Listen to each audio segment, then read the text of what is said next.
Bienvenue à une autre émission de La Voix du succès. Aujourd'hui, le sujet de la semaine, le travail à la maison. On a l'honneur d'accueillir aujourd'hui Jonas Diop, stratège d'affaires, coach professionnel, certifié, technicien en PNL. Il est aussi membre du Club des entrepreneurs francophones du Canada depuis 2017. Il a lancé le podcast DUC devient un conquérant. De par son histoire, il connaît le secret afin d'accéder à la réussite. Comment ça va, Jonas? Ça va extrêmement bien. Je vous remercie de m'avoir accueilli ici toi, sur ce plateau. Moi, je te suis, là, ça fait un bout de temps. C'est moi qui te suis. Et moi, je vous suis, la voix du succès. Écoute, stratège d'affaires, mais dis-moi, c'est quoi l'homme derrière cette histoire-là? Comment tu as commencé ça? Comment j'ai commencé ça? Moi, je viens d'une famille monoparentale. Okay. J'ai été élevé par ma mère. Et chez moi, personne et travaille pour un patron. Tout le monde est entrepreneur. Entrepreneur, donc tu as le sang dans le sang, on peut dire. Dans le sang. Okay. Et quand moi j'ai commencé sur cette planète, ma mère perdait ses commerces. Elle avait 3 salons de coiffure, une parfumerie, et je suis né pas au bon moment.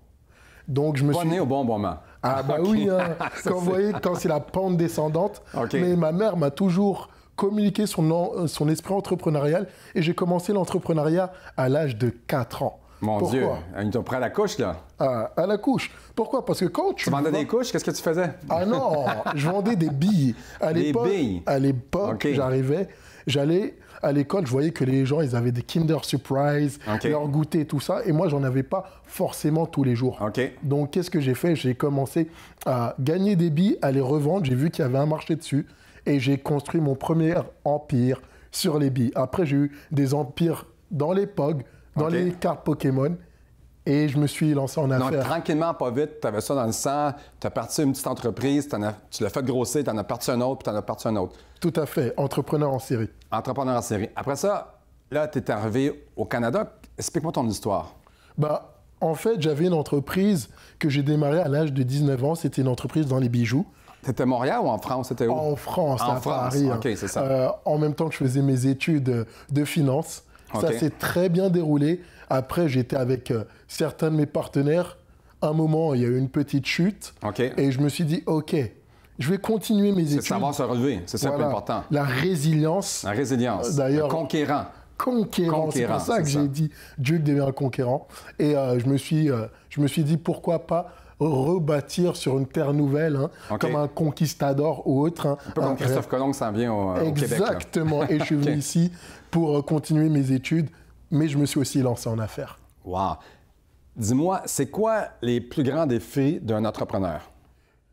C'est de devenir entrepreneur. La majorité des gens pensent qu'un entrepreneur est un travailleur autonome. Un travailleur autonome, c'est une personne qui travaille pour lui, comme un avocat, un médecin. Un entrepreneur, c'est quelqu'un qui crée un système qui travaille pour lui, qu'il soit là ou qu'il ne soit pas là. Il y a des revenus qui doivent rentrer. Donc, toi, tu aides les gens à créer des systèmes, c'est ça? Exactement, à créer un système, à savoir déléguer et justement à multiplier leurs revenus et avoir des revenus passifs. Donc, comment ça se passe une série de coaching avec toi? Ça se fait online, ça se fait face à face? Comment ça fonctionne? Moi, j'aime beaucoup le rapport humain. Tu aimes le rapport humain? Voilà, c'est face à face. Malgré que j'ai des gens qui sont à l'international, c'est à l'international, c'est par vidéoconférence, etc. Mais c'est ça. Mais tu es coach sur... Justement, c'est quoi exactement, quand tu rentres dans une compagnie, c'est quoi les stratèges que tu proposes habituellement? Là? Tu restructures les employés, la compagnie, le marketing de réseau, c'est quoi tu fais? Je fais sur 3 aspects. Déjà, la structure. Quelle est l'entreprise en elle-même? Quel est son drive? Qu'est-ce qui la porte?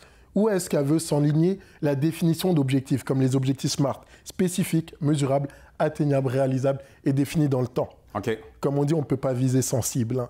Ça, c'est la première chose. Deuxième chose, c'est le système. Quels outils ils utilisent? Est-ce que ce sont des outils qui sont intuitifs, qui leur permettent d'évoluer vite? Et troisième, les stratégies. Est-ce que les stratégies, ce sont les bonnes stratégies et ça s'applique directement à leur modèle d'affaires? Dis-moi, c'est quoi la différence entre un consultant, un coach ou un stratège d'affaires? Un consultant, c'est une personne qui arrive, qui vous donne toutes les solutions toutes faites, mais qui ne vous apprend pas, malheureusement, à pêcher. Il vous apporte le poisson déjà tout prêt, cuit. Un coach, c'est une personne qui est là, qui va être sur votre dos, qui va vous dire « vous pouvez le faire, vous pouvez le faire, vous pouvez le faire ». Alors que le meilleur des deux mondes, c'est un stratège d'affaires. OK, comme toi. Oui. OK. Donc, déjà, vous pouvez le faire.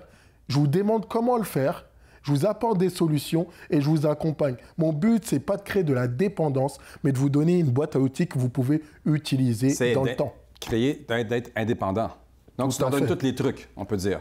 Exactement, les tips, les skills, les compétences, les outils.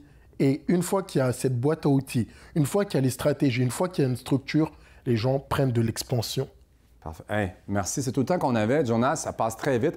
J'espère qu'on va se revoir bientôt. Tout à fait. Écoute, si vous cherchez un coach en stratégie d'affaires, Jonas Diop. Bien, merci beaucoup de venir à l'émission, Jonas. C'est un plaisir. Nous, on se retrouve dans quelques instants avec notre prochaine invité.